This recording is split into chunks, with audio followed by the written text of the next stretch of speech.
Umalma ang isang women's rights advocate sa pagbanggit ni Pangulong Duterte sa misis ni dating Senador Kit Tatad sa pambibira niya kay Tatad nitong Huwebes. Dapat daw mag-sorry ang Pangulo. Nakatutok si Sandra Aguinaldo. Sa column na ito ni dating Senador Kit Tatad sa Manila Times, sinabi niyang dalawang magkahiwalay na sources ang nagsabi sa kanya na nagkaroon ng matagumpay na kidney transplant si Pangulong Duterte noong January 29.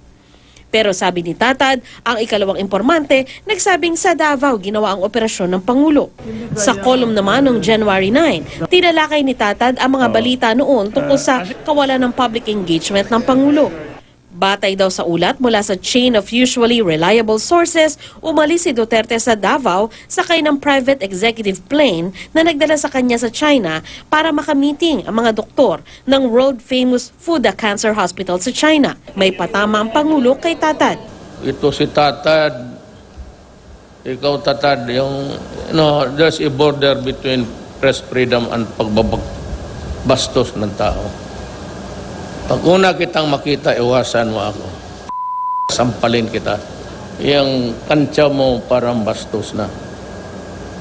Gusto mo talagang subukan kung meron pa kami o wala?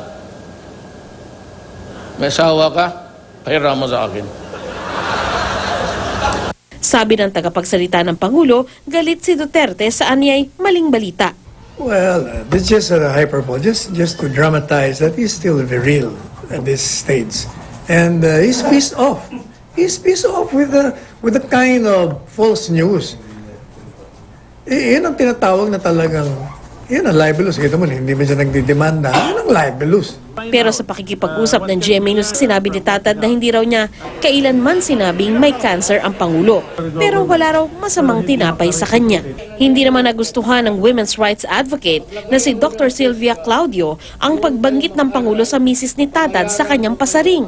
Nagpapakita raw ito ng mababang tingin ni Duterte sa mga babae. Sa isip ng mga ganyang lalaki, pag-aari lang naman kami nung lalaki, kaming mga asawa at anak, yata nakakaintindi yung mamang yan. Ang kababaihan ay may sariling personalidad, pagkatao. Ayon kay Claudio, dapat mag-sorry si Duterte hindi lang kay Mrs. Tatad, kundi sa lahat ng kababaihan. People have been used to this president. Hyperbole. He uses certain situations and make fun of it. Make fun of me, make fun of others. Pakwela lang naman. Presidente, sanay na ang tao. Natatawa na lang na. Sandra Aguinaldo, Nakatutok, 24 Oras.